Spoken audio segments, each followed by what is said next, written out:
आएगा। देखो नबी के खानदान को देखो, पूरी पूरी रात अगर सजदे में गुजारने वाली मदीने में कोई खातून मिलती है तो वो कोई और नहीं है, वो मेरे नबी की शहजादी सैयदा मखदूमा फातिमा की साथ है। और जब रात पूरी होती है तो नमाज मुकम्मल करके हसरत के साथ सर को सजदे से उठा के कहती है, ए अल्लाह तूने रात इतनी छोटी बनाया कि तेरे महबूब की बेटी फातिमा दिल खोल के सजदा भी ना कर सकी। अल्लाह अकबर। उसके बाद देखे घोड़े की एक जीन पर एक कदम रखकर दूसरे जीन पर कदम रखने से पहले जो पूरा कुरान मुकम्मल करता है वो कोई और नहीं है, वो मेरे नबी के खानदान का फर्द, रसूलुल्लाह का भाई हमजा दामाद पैगंबर खातिमे विलायत फातिह खैबर अबुल हसनैन मौलाए कायनात सैयदना अली मुर्तजा की जात है।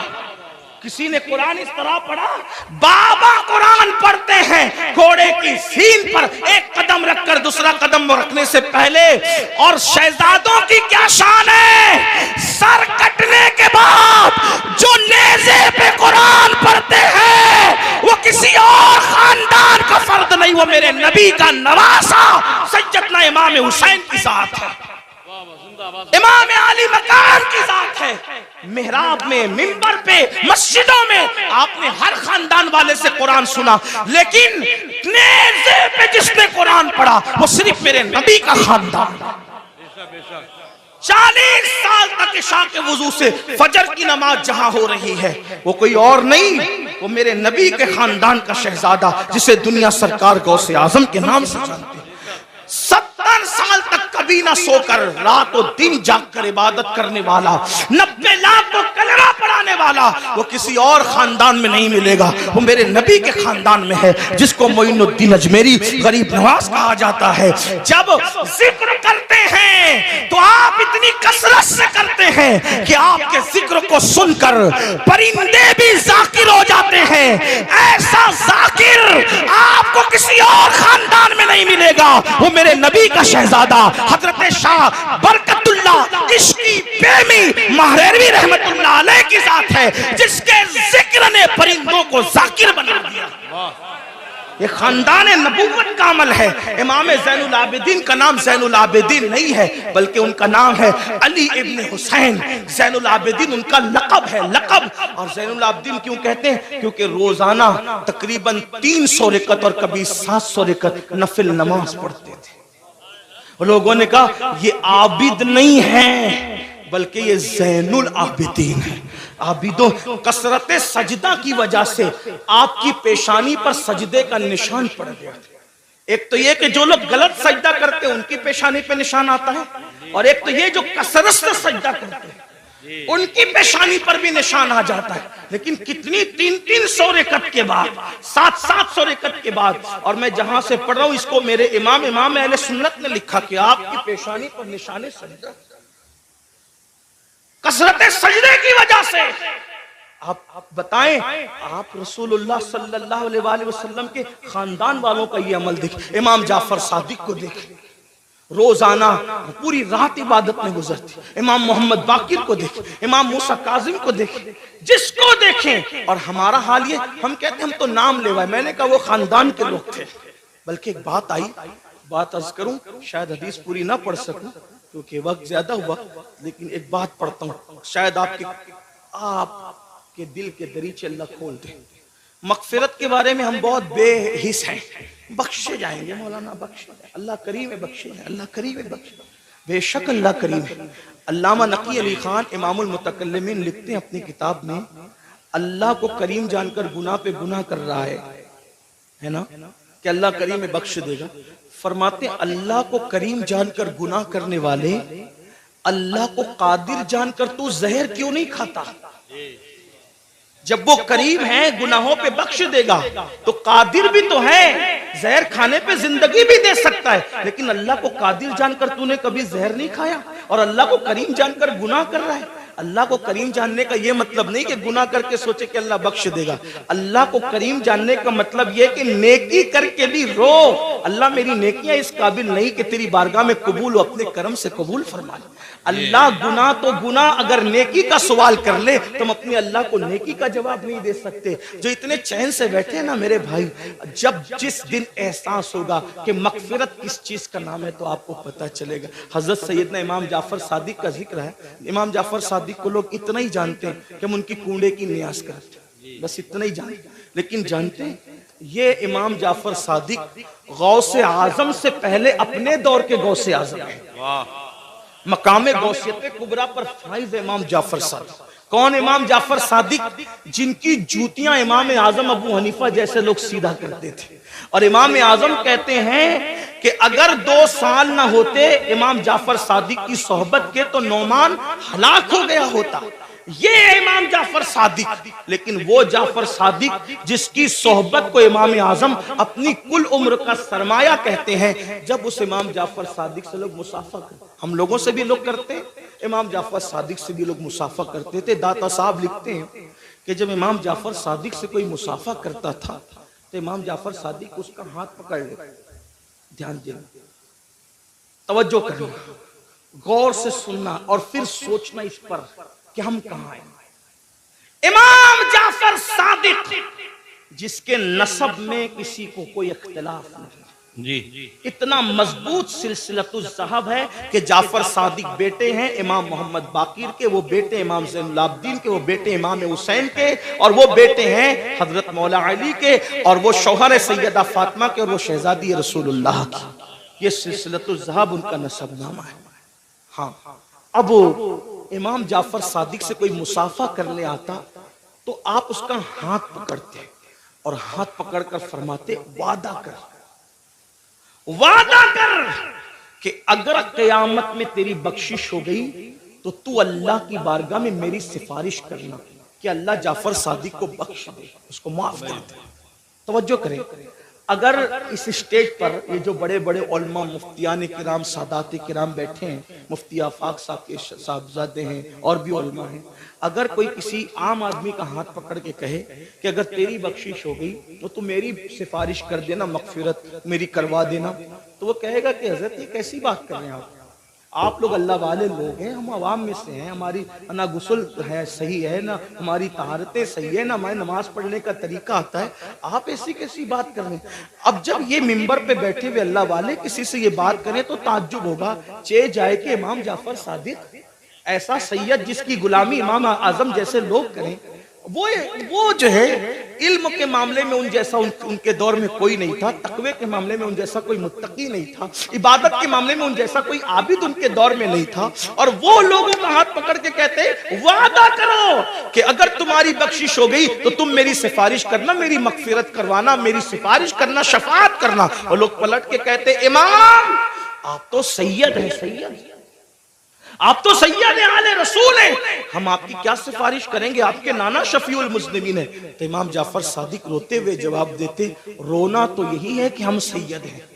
तवज्जो करें, कहते रोना तो यही है कि हम सैयद हैं, क्योंकि हम इस बात से डरते हैं कि हमारे नाना को हम मुंह क्या दिखाएंगे, नाना को मुंह दिखाने की हिम्मत नहीं है क़यामत के दिन। ये हाल है उनका जिनकी सियादत पर, इमामत पर, क़यादत पर, तकवा पर, ज़ुहद पर पूरी उम्मत का इत्तेफाक है। वो क़यामत के दिन से इतने लर्जा बरअंदाम है, और यहाँ जिन्हें गुस्ल भी नहीं आता, वुजू भी नहीं आता, जुमा की 2 रकअत पढ़ के मस्जिद से ऐसे भागते हैं जैसे स्कूल से छुट्टी होने पर स्कूल के बच्चे भागते हैं, ये हालत है। और उसके बाद हम जन्नत के ठेकेदार बने, मौलाना हम जन्नत में न जाएंगे तो कौन जाएगा। बड़ी माजरत के साथ वहां फिर देखा जाएगा कि क्या होगा, और वहां पछताने से काम नहीं चलेगा। आज ले उनकी पनाह, आज मदद मांग उनसे, फिर न मानेंगे क़यामत में अगर मान गया। आज रातों को जाय करने वालों, आज रातों को फजूल गुजारने वालों, वक्त को बर्बाद करने वालों, ये जिंदगी का कीमती सरमाया अल्लाह ने पहली और आखिरी मर्तबा दिया है। खुदा के लिए इसको जाय न करो, इसको फजूल बर्बाद बर्बाद ना करो, वरना मौत की बात पछताना होगा। मौत के बाद सिवाय पछताने के कुछ हाथ नहीं आएगा। लेकिन उस दिन का पछताना, अल्लाह अकबर, कोई फायदा ना देगा। उसके बाद मेरे और तुम्हारे आका सल्लल्लाहु अलैहि वसल्लम फरमाते हैं, कुछ लोग ऐसे होंगे, अल्लाह अकबर, जब वो अपनी कब्रों से उठेंगे, ये तीसरा ग्रुप है, ये तीसरा टोला है जो अपनी कब्रों से उठेंगे, इस हालत में उठेंगे कि उनके पेट पहाड़ों की जैसे बड़े बड़े पेट होंगे और उनके पेटों के अंदर सांप, बिच्छू और आग दहक रही होगी। साहबा ने पूछा, आका वो कौन होंगे? सरकार अलैहिस्सलाम फरमाते हैं, ये वो लोग होंगे जो दुनिया में ज़कात अदा नहीं करते थे, ज़कात नहीं देते थे, बड़े बड़े पहाड़ों की तरफ पेट लेकर के उठेंगे। आज लोग ज़कात भी नहीं देते पूरी पूरी, और फिर कोई पैसा लेके भाग जाता है, कोई चोरी कर ले जाता है, माल डूब जाता है, आग लग जाती है, कहते हैं हमारा नुकसान हो रहा है, नुकसान हो रहा है। याद रखना, जो पूरी पूरी ज़कात अल्लाह के लिए निकाल दे, मेरे आका फरमाते हैं उसका माल अल्लाह के किले में महफूज हो जाता है, उसके माल की हिफाजत हो जाती है। फिर चौथे ग्रुप के बारे में मेरे और तुम्हारे आका सच्चे नबी सल्लल्लाहु अलैहि वसल्लम ने फरमाया कि जो चौथा ग्रुप कब्र से निकलेगा, उसके मुंह से खून बह रहा होगा और खून लेकर के वो निकलेगा। साहबा ने पूछा, आका जिनके मुंह से खून बह रहा होगा वो कौन लोग होंगे? आका इरशाद फरमाते हैं, जो अपने वादों को तोड़ देते थे, वादा खिलाफी करते थे, वो उनके मुंह से खून बह रहा हो। आज मैं समझता हूं कि शायद वादा खिलाफी को गुनाह भी नहीं समझते लोग। देखें, हालांकि मेरे आका अलैहिस्सलाम ने फरमाया, मोमिन और मुनाफिक में फर्क ये है कि मोमिन जब वादा करता है तो पूरा करता है, और मुनाफिक वादा करता है उसको पूरा नहीं करता, तोड़ देता है। कितने वादे करते हैं, अल्लाह से वादा किया उसका ख्याल नहीं, पीर से वादा किया उसका ख्याल नहीं। आइए वादे की वफा के हवाले से एक हदीस सुने की रिवायत से। अल्लाह अकबर, अभी ऐलान नबूवत नहीं हुआ, ऐलान नबूवत से पहले अल्लाह के रसूल अलैहिस्सलातु व तस्लीम बाजार गए। बाजार जाने के बाद अल्लाह के हबीब अलैहिस्सलाम को एक शख्स ने कहा, यहाँ रुको, मैं अभी आता हूँ। उसने कहा, रुको, अभी आता हूँ। और आका ने उससे वादा कर लिया, ठीक है, जब तक तुम नहीं आओगे मैं यहीं ठहरूंगा, यहीं रुकूंगा। और उसके बाद वो शख्स गया और जाकर के भूल गया कि मैं किसी से वादा करके आया हूं या वादा लेकर आया हूं कि मैं अभी आता हूं। और उसने वादा कर लिया कि ठीक है, तुम्हारे आने तक मैं रुकूंगा। फिर क्या हुआ, 3 दिन गुजर गए। 3 दिन के बाद जब वो शख्स आया तो अल्लाह के रसूल वहीं पर मौजूद थे। उसने पूछा, आप यहाँ? फरमाया, तुमसे मैंने वादा किया था कि जब तक तुम नहीं आओगे मैं यहीं रुका रहूंगा, इसीलिए मैं यहाँ रुका रहा। और फिर मेरे आका ने न उससे लड़ाई की, न झगड़ा किया, न उसको डांटा, बल्कि सिर्फ एक जुमला कहा, ऐ शख्स, तूने मुझे मुशक्कत में मुब्तला कर दिया, तूने मुझे तकलीफ में मुब्तला कर दिया। ये ऐलान नबुव्वत से पहले का वादे का वफा करना था। जब मेरे आका ने नबुव्वत का ऐलान किया तो यही वाकया उस शख्स के ईमान लाने का सबब बन गया कि जो शख्स इंसान से किया हुआ वादा उसके साथ बेवफाई नहीं करता, वो झूठा नहीं हो सकता, वो सच्चा है। तो जो वादे के खिलाफ करे, आज तो ये भी होता है कि किसी लड़की से प्यार की बात की, मोहब्बत की बात की, अफेयर की बात की, रिश्ते की बात की, और फिर का तेरे साथ शादी करेंगे, और फिर शादी के नाम पे उसका शबाब लूट लिया, उसके साथ ज़िना कर लिया, उसके साथ सारी रंगरेलियां मना ली, सारा खेल कूद कर लिया,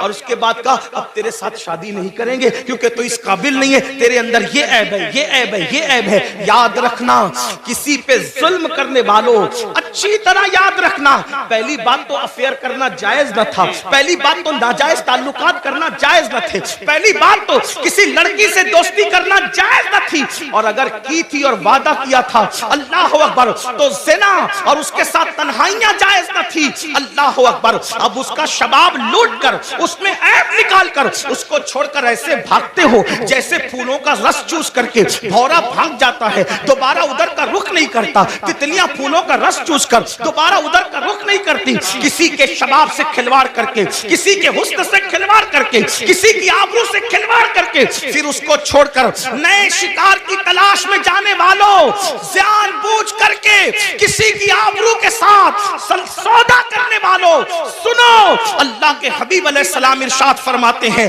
फकीह अबूल समरकंदी अपनी किताब में लिखते हैं कि अगर किसी ने किसी चिड़िया से भी खेलकर उसकी जिंदगी को खत्म किया होगा, किसी ने किसी चिड़िया की जिंदगी से खेला होगा, ना खाने की हाजत थी, ना शरई कोई मामला था, सिर्फ अपने नफ्स के लिए चिड़िया से खेला और उसको मार डाला, खेलते खेलते उसकी जिंदगी को खत्म कर दिया। आका फरमाते हैं वो मरी हुई चिड़िया जिसकी जिंदगी से तुमने खिलवाड़ किया था, जब कयामत का दिन होगा तो अल्लाह की अदालत में फरियाद करेगी, मौला आज अदल का दिन है, आज इंसाफ का दिन है, मौला मुझे अदल चाहिए, इस शख्स ने मेरी जिंदगी से खिलवाड़ किया था। आका फरमाते हैं उस नन्ही सी चिड़िया की शिकायत बिजली की घन गरज की तरह होगी, जैसे बिजली कड़कती है वैसे नन्ही सी चिड़िया की आवाज में घन गरज होगी, और जिसकी शिकायत चिड़िया कर रही होगी उसका हाल ये होगा, वो पहाड़ों जैसी नेकियां लेकर आएगा। अल्लाह इरशाद फरमाएगा आज अदल का दिन है, आज इंसाफ का दिन है, और फिर मेरा अल्लाह फरमाएगा जिसने चिड़िया की जिंदगी से खिलवाड़ किया आज उसकी नेकियां नहीं देखी जाएगी, इसको मुंह के बल घसीटते हुए जहन्नम में डाल दिया जाए। आपसे पूछना चाहता हूं, नफ्स के पुजारियों से पूछना चाहता हूं, नफ्सानी ख्वाहिशात में डूबे हुए इंसानों से पूछना चाहता हूं, अगर किसी छटाक भर की चिड़िया की जिंदगी से खेला होगा तो पहाड़ों जैसी नेकियां रद्द हो जाएगी और इंसान जहन्नम का ईंधन बनेगा। जिसने लड़कियों की जिंदगी से खेला होगा, आबरू से खेला होगा, उसका अंजाम क्या होगा? अल्लाह के बंदो, ये दुनिया ही सब कुछ नहीं है, ये दुनिया की रंगरेलियां ही सब कुछ नहीं है, ये दुनिया के मजे और मस्ती सब कुछ नहीं है, ये दुनिया का ऐशो आराम सब कुछ नहीं है। उस दिन के बारे में डरो जिस दिन के बारे में कुरान कहता है यौम यक़ूमुर रूह वल मलाइका सफ़्फ़न ला यतकल्लमून इल्ला मन अज़िन। उस दिन जिब्रील अमीन और सारे फरिश्ते अल्लाह की हैबत से कांपते होंगे, किसी में कलाम करने की जुर्रत नहीं होगी। उस दिन अपना क्या होगा? जिस दिन अंबिया की जबान पे नफ्सी नफ्सी होगा, उस दिन अपना क्या हाल होगा? इसलिए लोग लड़कियों की जिंदगी से तो खेलते हैं, खुद की बीवी का अगर सालन में नमक ज्यादा हो जाए तो तलाक दे दे, मारे पीटे। याद रखना, अच्छी तरह याद रखना, ये दुनिया है, यहाँ ऐश करने, आराम करने, जुल्म करने नहीं भेजा। कुरान कहता है अल्लज़ी खलक़ल मौत वल हयात लियब्लुवकुम अय्युकुम अहसनु अमला, कि अल्लाह ने जिंदगी और मौत को इसलिए पैदा किया कि अल्लाह तुम्हें आजमाए कौन थोड़ी सी जिंदगी को पाकर अच्छा अमल करता है। उसके बाद अब ये आखिरी बात तस करूंगा, इसके बाद बात पूरी कर लेंगे, इसलिए कि वो 12 लोगों का जिक्र करने जाएंगे तो शायद रात के 3 बजेंगे, और मेरी आदत है इससे पहले कि लोग जिक्र इलाही से उकता जाए, हमें अपनी बात मुकम्मल करनी चाहिए। और लोग कहें चुप हो जाओ, इससे पहले हमें खुद ही चुप हो जाना चाहिए। ये आदाब महफिल भी है और ये शराफत की निशानी भी है। तो मैं इसी पे बात पूरी करूंगा, फिर किसी दिन मौका मिला इंशाल्लाह, तो या तो आजकल तो बयानात यूट्यूब पर आते ही रहते हैं, किसी भी जगह मुकम्मल हो जाएगी तो आप तक पहुंची जाएगी इंशाल्लाह। ये 5वीं बात है, लेकिन इसको ध्यान से सुनो, और ये आखिरी बात है आज की महफिल। अल्लाह के रसूल अलैहिस्सलाम फरमाते हैं 5वां टोला जब कब्र से निकलेगा तो उनके जिस्म से मुर्दार की बदबू आए, मुर्दार की बदबू, और वो मुर्दार की बदबू लेकर के अपने कब्र से उठेंगे। साहबा ने पूछा हुजूर वो कौन होंगे? आका फरमाते वो लोग होंगे जो दुनिया में छुप छुप कर गुनाह करते, तन्हाई में गुनाह करते, पोशीदा तौर पे गुनाह करते, लोगों के सामने नेकियां और तन्हाई में गुनाह। ऐसे लोगों के लिए अल्लाह फरमाता है जो लोगों के सामने नेकी करके तन्हाई में गुनाह करें, मैं उनके साथ ऐलाने जंग करता हूं।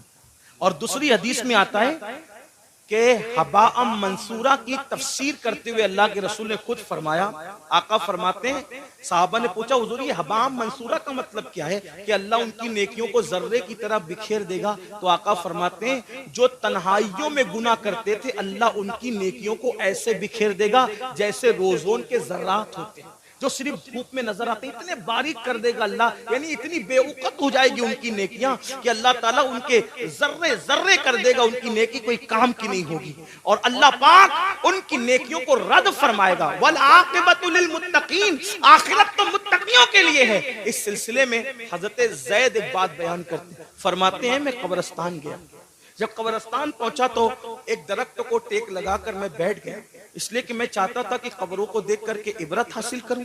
ऐसे ही मैं टेक लगा के बैठ गया तो मैंने क्या देखा, मेरी आंख लगी। आंख लगी तो दिल की आंखें बेदार हुई। मैंने ख्वाब देखा कि लोग अपनी अपनी कब्रों से उठ रहे हैं, किसी के उजले लिबास है, किसी के मैले लिबास है, कोई कैसा है कोई कैसा है। लेकिन एक शख्स को मैंने देखा, जब वो उसकी कब्र से उठा, उसकी कब्र से, तो एक आसमान से आग की चैन जंजीर आई और उसके हलक में डाली गई, और वो उसके हलक से गुजरते हुए पेट, और पेट के बाद फिर नीचे के मकाम से वो जंजीर निकल गई।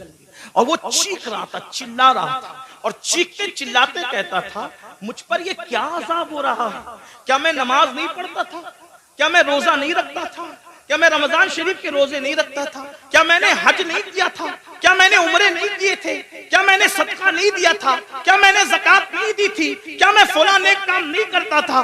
गर्ज के वो अपनी सारी नेकियों को गिनाएगा गिनाएगा गिनाएगा। इसका मतलब वो गुनहगार नहीं था, वो नेकोकार था, इसलिए वो वहां भी नेकियों को गिनाएगा। हजरत ज़ैद कहते हैं जब वो अपनी नेकियों को गिना रहा था तो गैब से आवाज आई, बंदे तू सारी नेकियां करता था, लेकिन जब तू अकेले में और तन्हाई में होता था तब तू गुनाह करता था, अल्लाह से नहीं डरता था। तो जिसने तन्हाई के अंदर गुनाह किया अल्लाह ने उसकी नेकियों को ज़ाय कर दिया। आपसे पूछता हूँ अल्लाह के बंदो, नरम नरम गद्दों पे लेटकर रात की तन्हाइयों में चार दीवारी में क्या देखते हो? कौन क्या देखता है मुझे नहीं पता, लेकिन अपने आप में डूब करके सोचो, वो गंदी फिल्में, वो गंदे मनाजिर, वो गंदी तस्वीरें रिंद की रिंद रहे, हाथ से जन्नत न गई। जो तन्हाइयों में गुनाह करते हैं और लोगों के सामने नेकियां करते हैं, कब्रों से उठेंगे तो उनके बदन से मुर्दार की बदबू होगी। अल्लाह उनके साथ ऐलाने जंग करता है, उनकी नेकियों को रेत के जर्रों की तरह बिखेर दिया जाएगा। अपने आप पे रहम करो मेरे भाइयों, क़यामत के दिन कौन है अपना सिवाय मुस्तफ़ा जाने रहमत के। सबने सफ़े महशर में ललकार दिया हमको, ऐ बेकसों के आका अब तेरी दुहाई है, एक ही सहारा है। अगर गुनाह कर करके उनका दिल दुखा दिया, उनको नाराज कर दिया, तो बताओ अपना क्या बनेगा। अल्लाह अकबर। मेरे आका मुस्तफ़ा जाने रहमत सल्लल्लाहु अलैहि वसल्लम के दीवानों सैयदना फारूक आजम कहते हैं, लोग छोटे और बड़े गुनाह की बात करते हैं, फारूक आजम फरमाते हैं मैं तो इतना समझता हूँ गुनाह कोई भी करो रसूलुल्लाह के दिल को तकलीफ पहुंचती है, हुजूर का दिल दुखता है। कोई गुनाह करो दिल हुजूर का दुखता है।